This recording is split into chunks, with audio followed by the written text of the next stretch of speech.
Nick, we've talked about getting the rams organised for the season, but what about the ewes? Yeah, the girls' turn this week, I think. So obviously, there's some important things that need to be borne in mind before it comes to tupping.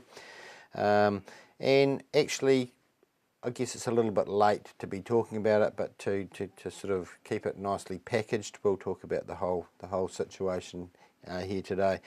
So, obviously, defective animals that are going to have poor influence on being able to rear healthy lambs or reproduce in an adequate and efficient way are what we're all about getting out of the flock.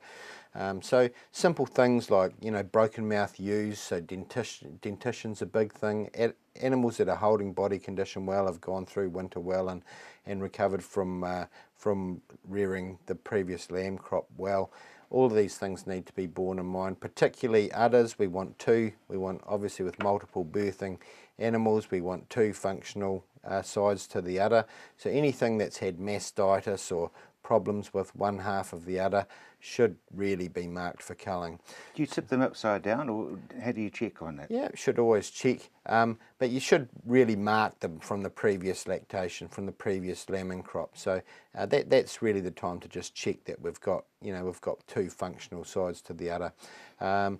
Usually, when we have problems with clinical mastitis, it'll be fairly evident. We have a big swollen hard bag going on when the other side's nice and soft and producing lots of milk. Yeah.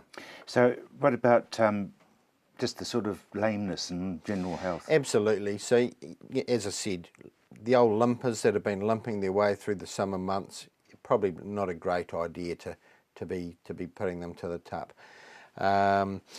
Big thing to be thinking about just coming up to the tup is actually the ability to flush. I mean, we're living in a dry area here in Canterbury, for instance. The whole of the east coast of New Zealand. Yeah, so other parts of the country, it still needs to be brought into the feed plan. Make sure you've got good quality lifting planes of nutrition to flush these ewes and get good ovulation rates.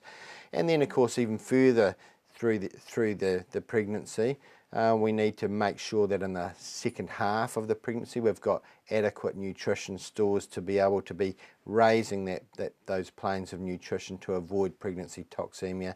And of course, particularly important once we've got scanning results in and we know whether we've got how many multiple bearing ewes we've got, triplets, twins, singletons, and even with singletons, controlling and being able to hold back nutrition so we don't end up with overfat ewes or real problems with birthing.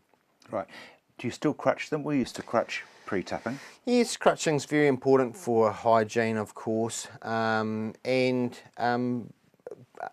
around the birthing time, of course, we obviously want a clean udder, so we need the lambs to be able to access the udder and make sure it's a clean udder. It avoids a lot of gastrointestinal diseases that we see in young lambs.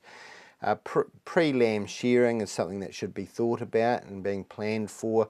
It's thought that by shearing the ewe in the middle of the lactation, it induces a little bit more hunger, and so we end up with a better grown lamb. So it's been fairly conclusively proven that pre-lamb shorn ewes do produce heavier weaning weights in their lambs. And they also get cold, so they take the lambs to shelter. Yeah, exactly. So yeah.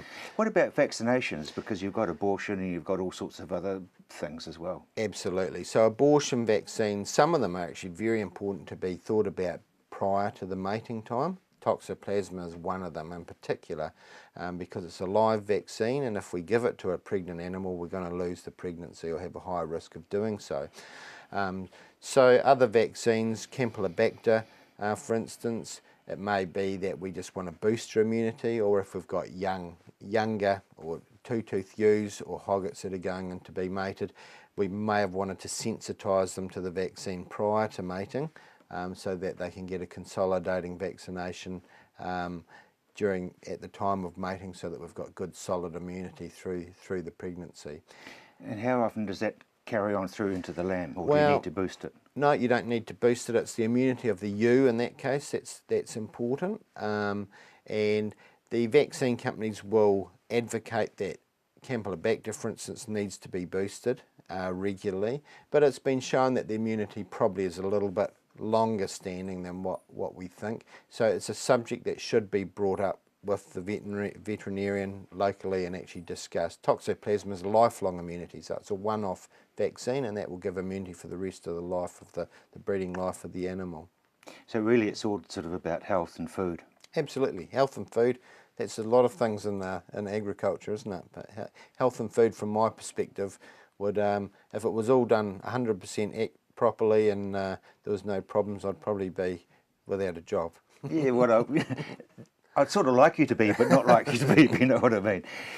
Cholesterol diseases, we've talked about that? Yeah, clostridial. So very important again to be thinking about that.